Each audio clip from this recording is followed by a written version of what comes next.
Let's go over all the players who regularly get mentioned when talking about the 90s Detroit Lions.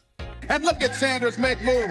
Now he has some blocking on the far side. Barry Sanders turned around a defensive back. Quintessential Barry Sanders inside the... But who's that right there? That's Herman Moore, one of the best blockers at the receiver position. Oh, and the best receiver Lions fans had ever seen until Calvin Johnson came along. Herman Moore's entire Lions tenure overlapped with Barry Sanders, so he tends to be overshadowed.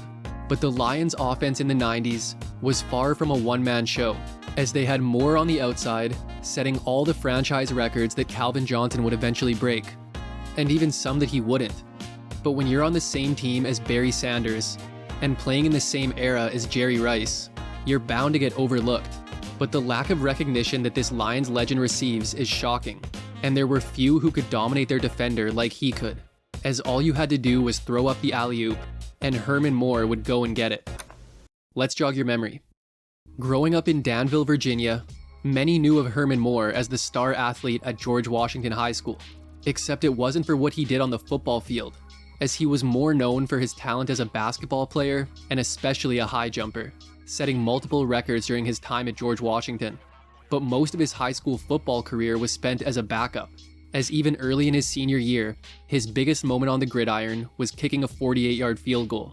But then he started showing his receiving ability, and quickly put himself on the football recruiting radar, and an in-state recruiting battle kicked off, as both Virginia Tech and Virginia were making a hard push for the star receiver. And Moore had committed to Virginia Tech, but he hadn't been the best academically, and Virginia Tech had a policy that all recruits needed to satisfy the SAT requirements before signing. But Virginia had no such policy. So with a guaranteed scholarship on the table, Moore signed with the Virginia Cavaliers.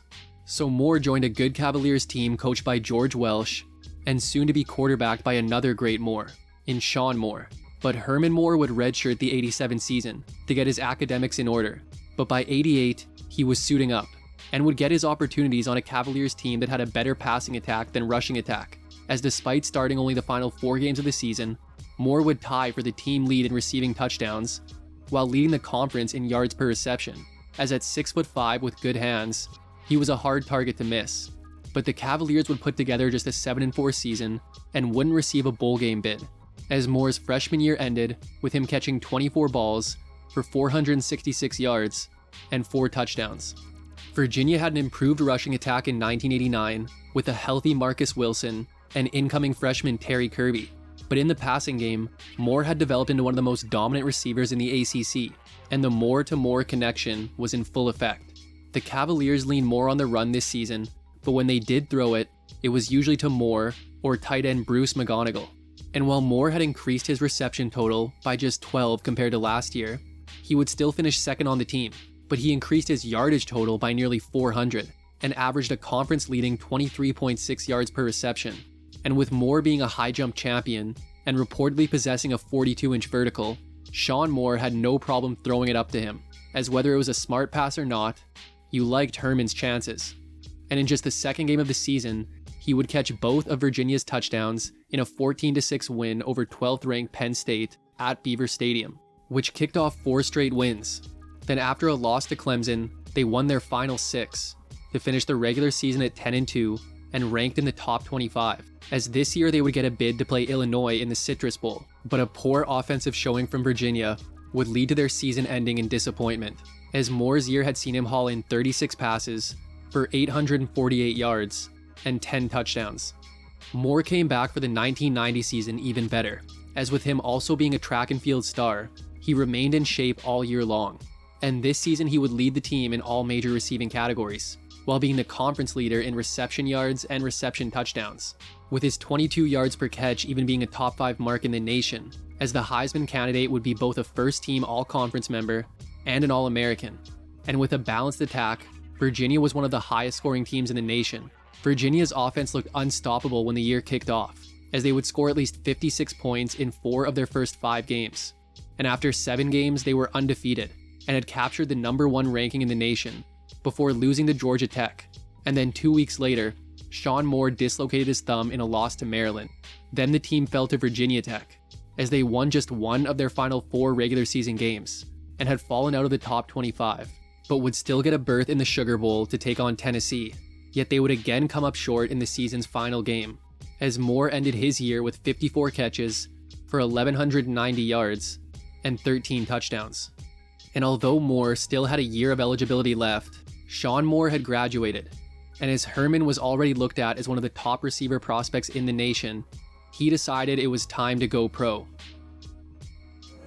The Detroit Lions select Herman Moore, wide receiver, Virginia.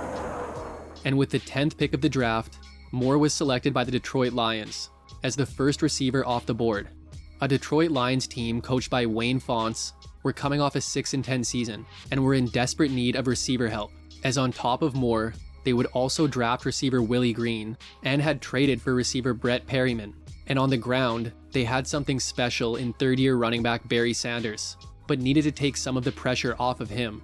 However, Herman Moore's rookie year didn't get off to a great start, as he was dropping a lot of passes throughout training camp and the preseason, until it was discovered that he needed contacts, and once his vision was corrected, dropped passes were never again a worry for Herman Moore. And while Moore wouldn't be a big part of the passing attack this season, he was still able to see the field as a great blocker, and this was a Lions team who were surprising people after starting the season at 5-1, then ending the season on a 6-game win streak, as they would win the NFC Central with a 12-4 record and enter the divisional round with a matchup against the Dallas Cowboys, who they would defeat easily, as injuries led to Moore getting a lot of playing time and turning in 6 catches for 87 yards and a late-game touchdown. As Detroit had won their first playoff game since 1957 and moved on to the conference championship to take on Washington, but they would be stopped dead in their tracks in a 41-10 loss, as Moore's rookie season ended with him catching 11 balls for 135 yards. Moore looked like he was about to take off in year 2, as he was a week 1 starter and hauled in 6 passes for 82 yards in a loss to the Bears. But then a thigh injury would sideline him until week 7, as he returned to a Lions team sitting at 1-4. But Moore would still record touchdowns in his first 2 games back, and his first career 100-yard game in a Week 8 win over Tampa Bay to snap a 4-game losing streak, as he would record 2 more 100-yard games on the season. But the Lions were not the same cohesive unit on offense that they were last year, as quarterbacks Rodney Peete, Andre Ware, and Eric Kramer would each start at least 3 games this season. But you really got an idea of how good Moore was, as even with the QB instability and missing a quarter of the season himself, he still led the team in receiving yards while finishing second in receptions and touchdowns. But the Lions were just never able to get any consistent winning going, as they would finish at the bottom of the division with a 5-11 record. And Moore's second year would come to an end with him catching 51 balls for 966 yards and 4 touchdowns. The Lions came back in '93, surprisingly looking the same, as while many had been calling for them to end the QB controversy by trading either Peete or Ware, they had the same QB room this season, with all 3 quarterbacks again spending time in a starting role.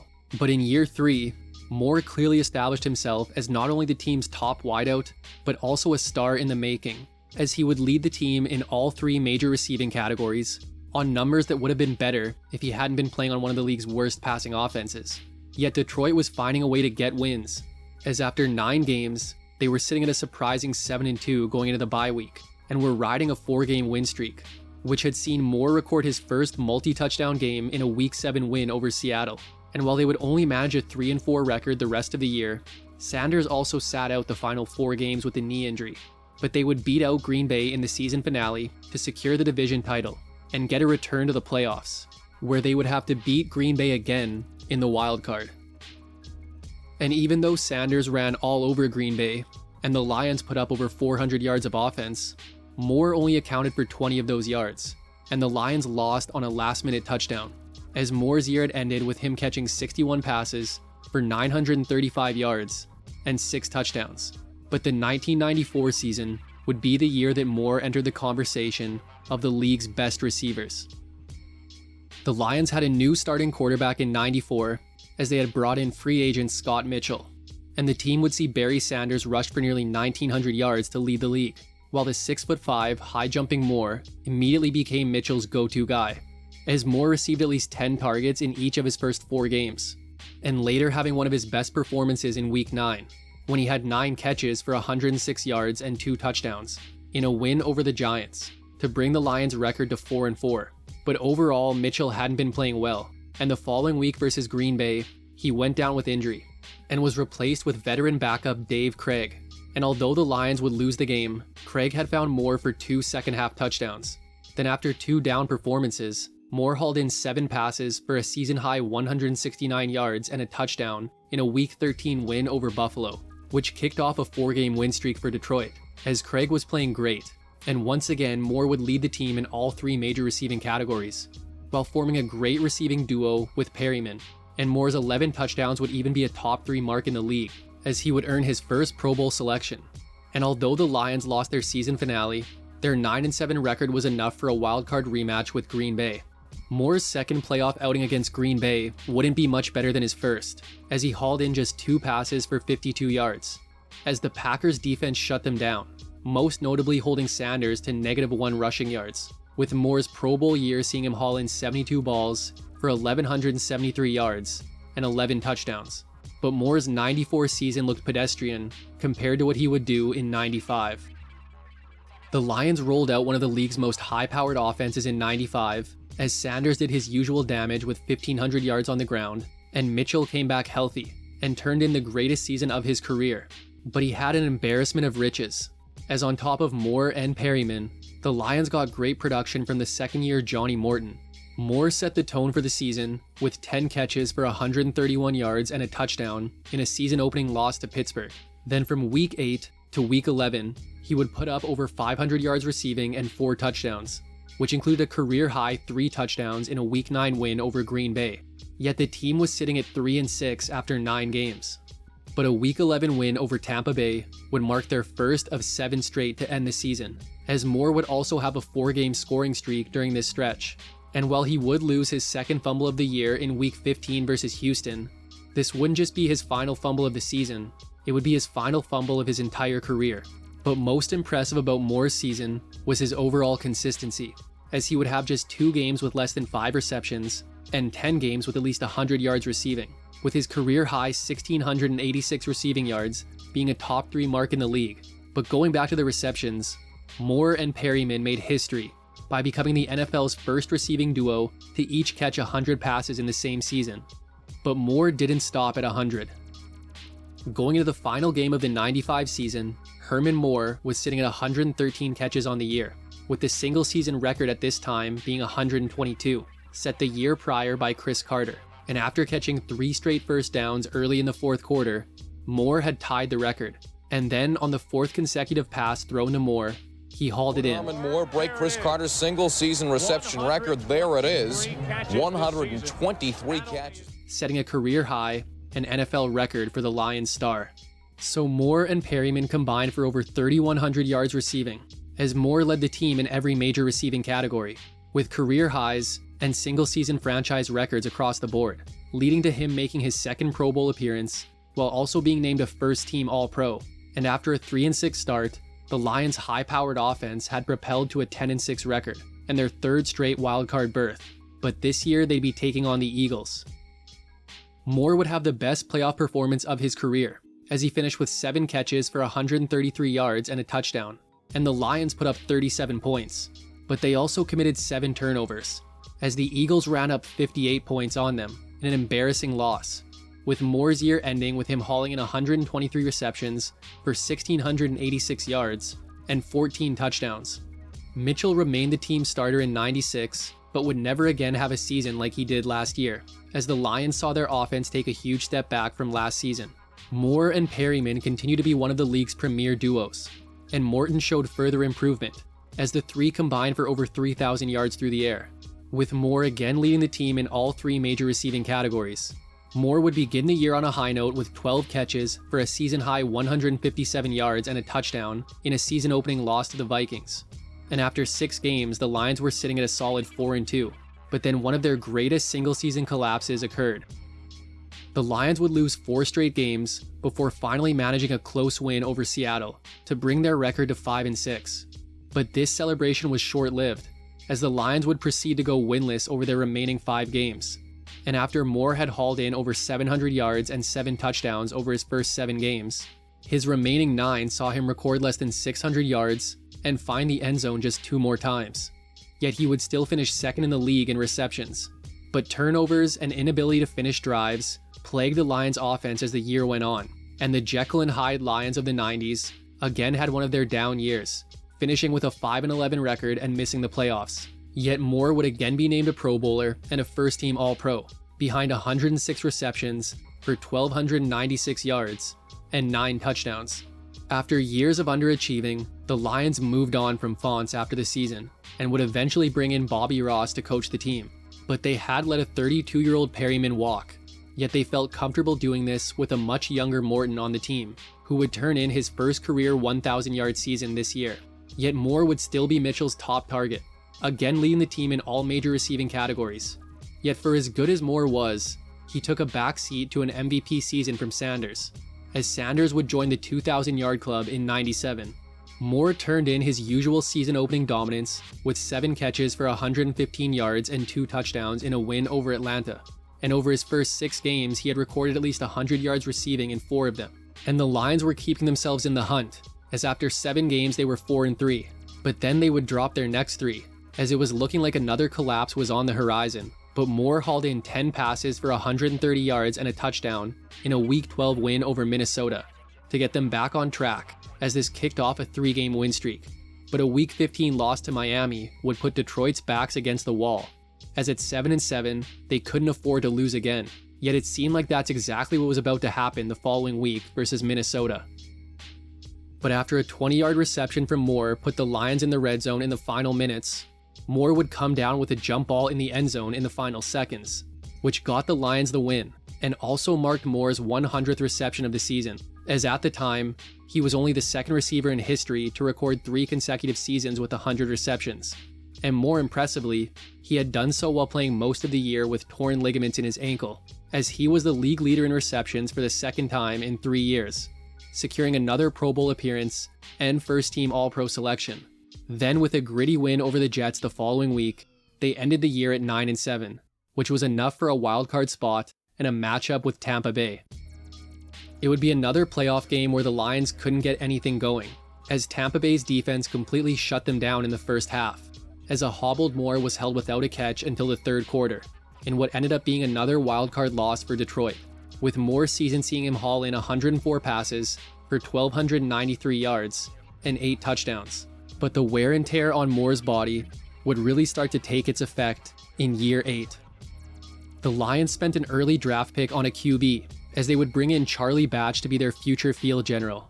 And Batch still had some heavy hitters on the offense, as although Sanders couldn't repeat his MVP season, he still rushed for nearly 1,500 yards. And at this point, Moore was a must-start in Week 1 if you had him on your fantasy team, as a season-opening loss versus Green Bay saw him catch 9 balls for 100 yards and a touchdown. But then his production would decline from week to week, until a nagging groin injury forced him out of a Week 11 game versus Chicago early, and kept him sidelined until Week 13. But he went off in that Week 13 game versus Pittsburgh, with 10 catches for 148 yards and a touchdown in an overtime win, as he would record nearly 500 yards receiving and 4 touchdowns over the final 5 games of the season, and overall would still lead the Lions in receptions and receiving touchdowns this season. But with Morton outpacing Moore in receiving yards, it would be the first time since Moore's rookie year in which he didn't lead the team in that category. And his incredible 5-game stretch to end the season was all for naught, as the Lions went 1-4 in that time to finish with a 5-11 record and miss the playoffs. As Moore's season had seen him record 82 catches for 983 yards and 5 touchdowns. But by 1999, it was abundantly clear that it was the end of an era in Detroit. On July 27, 1999, the day before training camp was set to start, Barry Sanders announced his retirement, shocking many and leaving the Lions with a major hole at running back. And just a week earlier, Moore had signed a 7-year, $33 million extension, so now he was expected to take on a lot more responsibility in the team's offense. But that all came unraveled in the first quarter of their season opener versus Seattle, as he would suffer a sprained knee, which would lead to him missing the next 3 games, before unsuccessfully giving it a go in Week 6, then missing another 5 weeks. And although he returned to play in the team's final 6 games, it just wasn't the same Herman Moore, and the Lions almost suffered another collapse, as they lost their final 4, but would finish with an 8-8 record, which would be enough for a wildcard matchup with Washington. Moore would have a solid 3 catches for 69 yards in this game, but Washington jumped out to a huge lead that Detroit couldn't come back from, as their season ended with Moore catching 16 passes for 197 yards and 2 touchdowns. Moore was looking for a bounce-back year in 2000, and in a way it would be, as after sitting out the season opener, he would start in every game the rest of the year. But he just couldn't move or get separation the same way that he used to, recording just 2 games with at least 5 catches, and overall putting up some of the lowest production of his career, for a Lions team who featured one of the league's worst passing offenses. Yet with a solid defense, they would still finish above 500, but a disappointing loss to Chicago in the season finale would destroy any playoff hopes, as they finished at 9-7, and Moore's year had seen him catch 40 balls for 434 yards and 3 touchdowns. Moore was set to turn 32 this season, but was still hoping to show that he had some gas left in the tank. But after appearing in 2 of the team's first 3 games, he would suffer a hip injury in their 4th game versus Minnesota, which ended up being severe enough that it would end his season, as the Lions finished at 2-14, and Moore's brief 0-1 season had seen him haul in 4 balls for 76 yards. And now the Lions would make a big decision over the offseason. In early June, the Lions would release Moore to free up cap space, marking an unfortunate end to an incredible Lions career, as he left the team as the career leader in every major receiving category, while holding numerous franchise records. And while he wasn't scooped up immediately, a beat-up New York Giants team signed Moore in mid-November, but he appeared in just 1 game before announcing his retirement a few weeks later, to give the Giants a roster spot, as they weren't using Moore. And this would mark a quiet end to a quiet yet impressive career from Herman Moore. And although Moore no longer had football, he remained busy in retirement, as he had managed his money well and had his hand in many business ventures, and would eventually be inducted into the pride of the Lions in 2018. Herman Moore came and went quietly, but throughout his 12-year career, he left it all on the field. He had plenty of opportunities to receive the glory, but also did the dirty work, whether it was blocking for Barry Sanders or playing through serious injury. But there's so many shadows cast over him that he rarely gets noticed, sharing the field with arguably the best running back ever, while playing at the same time as the best receiver ever, then having all his franchise records broken by one of the most dominant players ever.